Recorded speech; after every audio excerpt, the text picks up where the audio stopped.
Friends, the story is told about a pastor who began a class. It was a new members class. And the class came about because there were people who had come to be active in the life of the church. This one particular lady who was very active. If there was work to be done, she was there. You needed cookies for the youth ministry, and she would drop off cookies. And work to be done in the kitchen, and she would go and help. It just seemed like she was here to stay. She was active. She was involved. So the call went out. We're about to have a new members class. And invitations went out, phone calls were made, and sure enough, the class was formed. They met for 4 weeks, and part of the work they did was to go through these questions we have been talking about. After the class, the offer was made for, class is over. You don't have to become a member, but does anybody have any questions? And she said, there's something I'd like to talk about, but perhaps in private. Okay? So they made a special appointment. The pastor and this lady met in the pastor's study. And she said, I have a problem with the second question. I have a problem with the second question. And here it is. Second question. It says, do you turn to Jesus Christ and accept him as your Lord and Savior, trusting in his grace and love? And she said, I don't know if I can do that. I can help. If you need a driver, I'll drive the van. If kids need cookies, I can drop off cookies. If pews need polished, I can help. If there's a mission trip going on, But that's a question that I don't know if I can answer that. And so the pastor talked with her, and in the end, she did not join.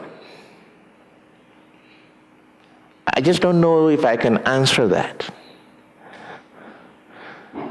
So today we have a chance to look at the same question. Pray that it would not be just words for us, but like this lady, seriously consider, what do I say in response to this question, really? And the pastor who told me the story she said, I wish I could just say I had some great insight for her and she joined the church. And she said she did not. She just did not. She continued to come. She continued to be involved, but that's just not a question she can say yes to. So what does it mean to say, Jesus Christ is my Lord and Savior? What does it mean? The question can be put in a few other ways. You maybe have heard the question before, are you saved? You've heard that before? Are you saved? I have heard that many times. I've even asked that a few times. Are you saved? And Presbyterians are saying that when we ask, are you saved? We have to think, what are you saved from? And what are you saved for? Now, the Christian life is much more than a fire insurance from a place that may be a little too hot, if you hear what I mean. It's more than that. So, what does it mean to accept Jesus Christ as your Lord and Savior, trusting in his grace and mercy? What does it mean? I suggest that we look at this text a little bit today, but remember that the story happens at a particular place. And there are times when the place where something happens is important. I was thinking earlier this week about some of the big marches that have happened in our time. The March for Our Lives that was organized by the teenagers after the shooting in Florida. Where was it held? The big one. Washington, D.C. The Women's March. Where was it held? Washington, D.C., same spot. The Million Man March. Where was it held? Washington, D.C. Not just any piece of real estate. It had to be that space between the Lincoln Memorial and the Capitol. Now, why is it that every time somebody wants to make a significant statement about something and a march is organized, why don't they meet in, say, the space between Pittsburgh and Girard? And we have plenty of real estate here. Why does it always involve a huge effort, all the thousands of miles of flight and driving to that place? Why is that? Because the place adds to the meaning of the event. It's not just any piece of real estate. This is the spot where history is made. So when you have your march there and you stand up and you make the declarations, whether it's about war or peace or whatever, the place adds meaning to the event. Now, I have been to Caesarea Philippi. I've been there. It is a good 3 to 4 days walk from the Sea of Galilee. You have to go way up north, almost to the border of Israel and Syria.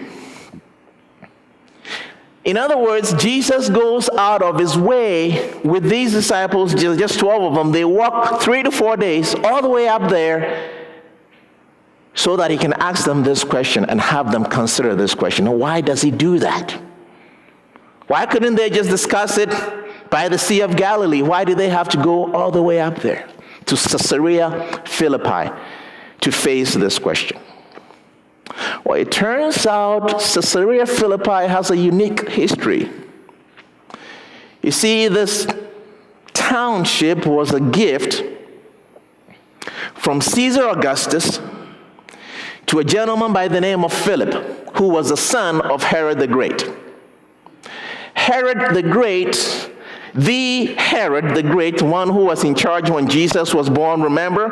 The one who 2 years later ordered the massacre of all the 2-year-olds, that Herod the Great. He had 3 sons. One of his sons was called Philip.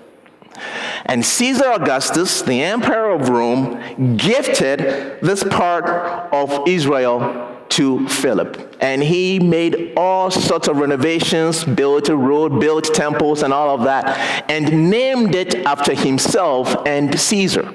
That's why it's called Caesarea Philippi. So it's a special place. But at this place you had imperial power.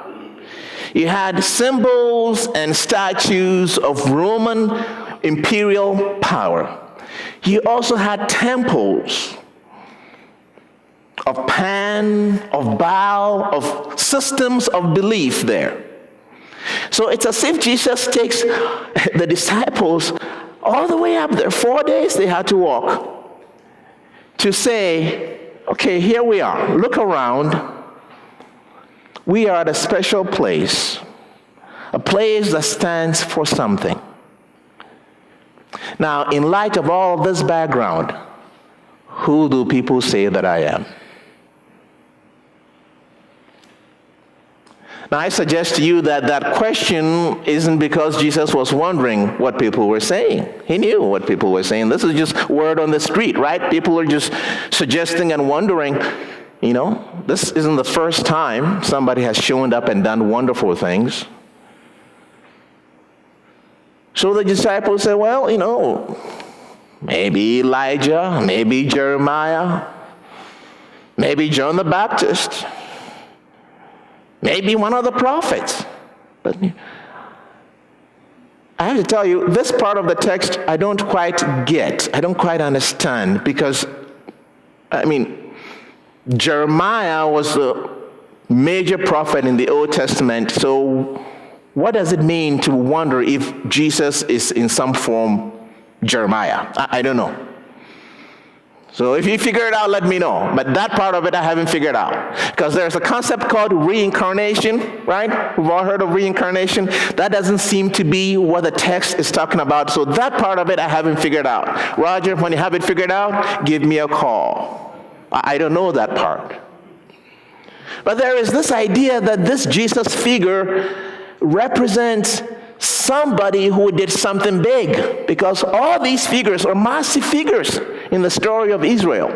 John the Baptist, my goodness, he stood there by the Jordan and he preached and he baptized them. He called the leaders brood of vipers. They remember John.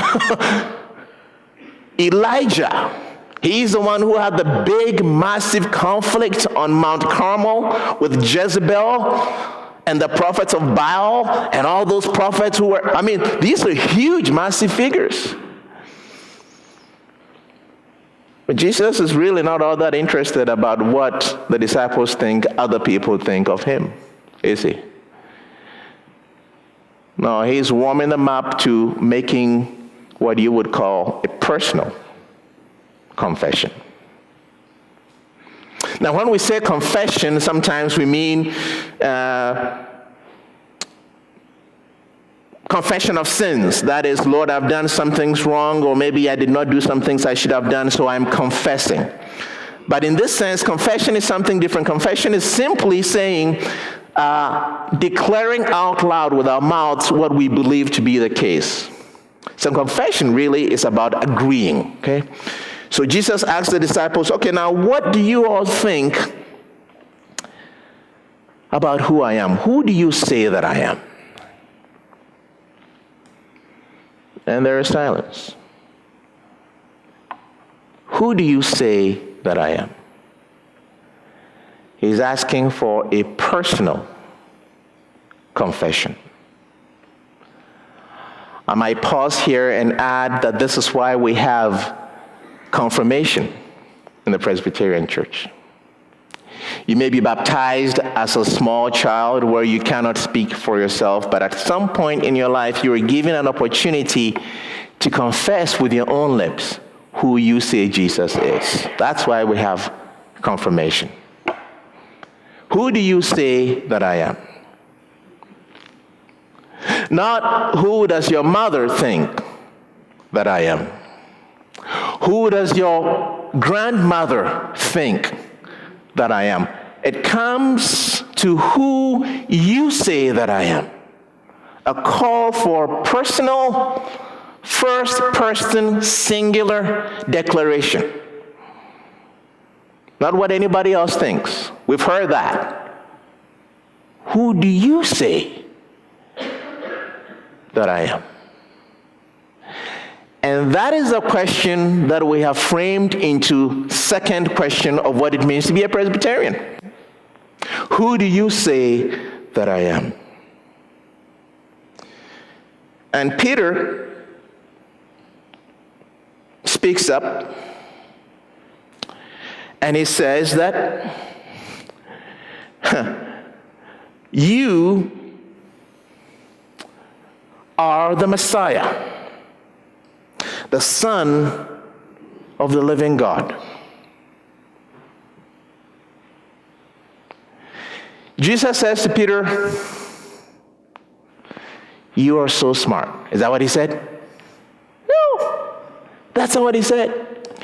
He said, Peter, flesh and blood did not reveal this to you. In other words, you could not have come to this revelation on your own. You could not have discovered this on your own. My Father revealed this to you. This is something of the Spirit. The first question we looked at twice in the past few weeks was the idea of grace, if you recall. That the whole thing is based on grace, and I think that accent is lifted up here as well. That Peter is simply graced with this insight. It's not something he figured out on his own. So that is important for us to remember. This confession is not something we come to all on our own. By itself, it is a gift of God. It's amazing how much God does for us. Doesn't only send the gift, but also helps us to come to see it and to recognize it.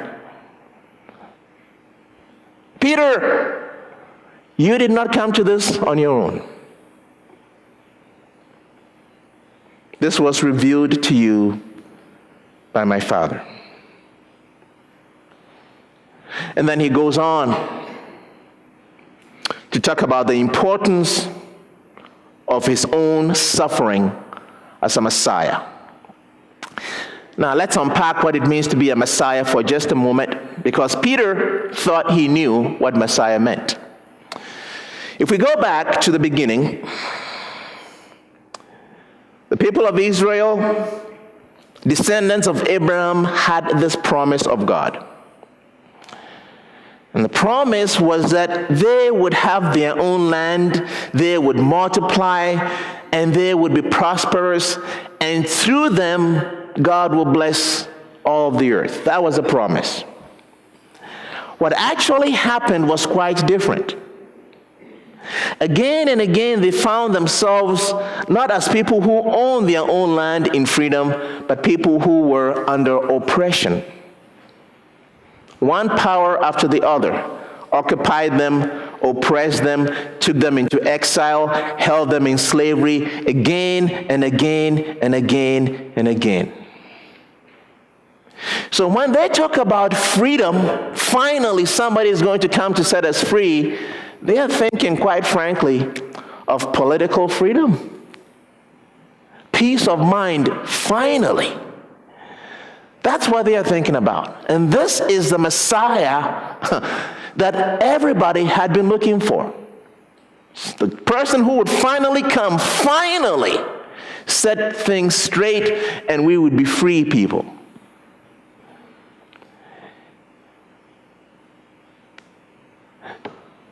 So when Peter says that Jesus is the Messiah, that's what he's thinking about. And we know that because in the next section, Jesus begins to talk about his suffering and his death. And what does Peter do? Peter takes him aside and rebukes him. He rebukes him. He puts his hand on Jesus' shoulder and says, "Don't talk like that. We're looking for a Messiah who is coming to change things around here, not to die on a cross. Don't talk like that." See? That's what he's thinking. He's thinking of somebody to come and change things. Win the battle over Rome. Bring us freedom. That's what he's thinking about.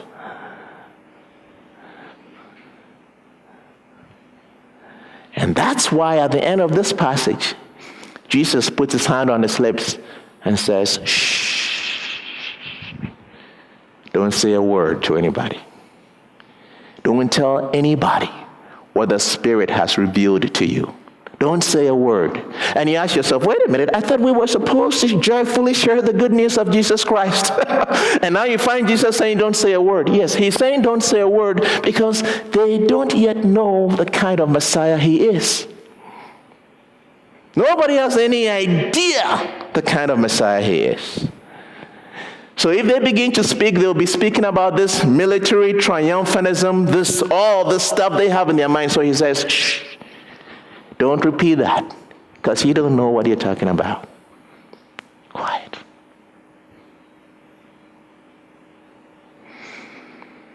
So we come back to the question, who do you say that I am?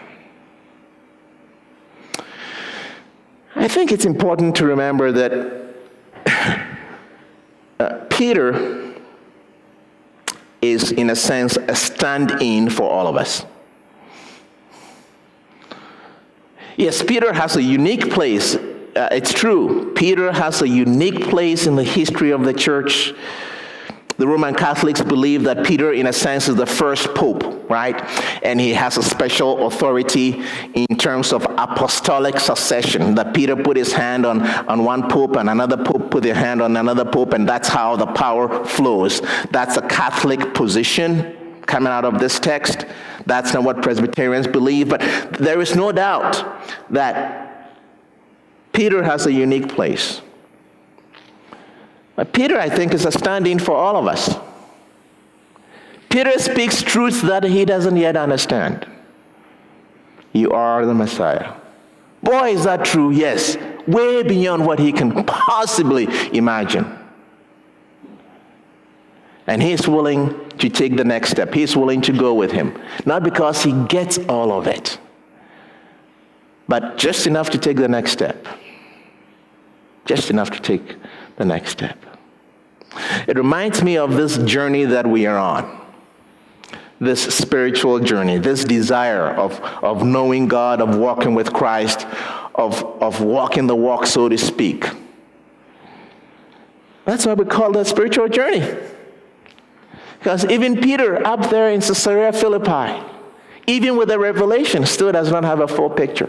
He still has to travel one step at a time. One step at a time. One step at a time. And it doesn't become clear until after the resurrection just what it means to say that Jesus is Messiah.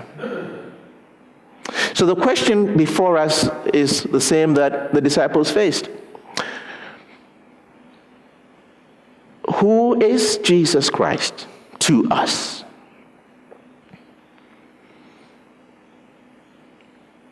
Is he Savior? Is he Lord?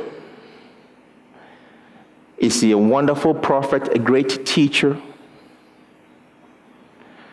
A Savior is one who comes to save, to set free, to release the captives, because they can't release themselves. That's what Saviors do.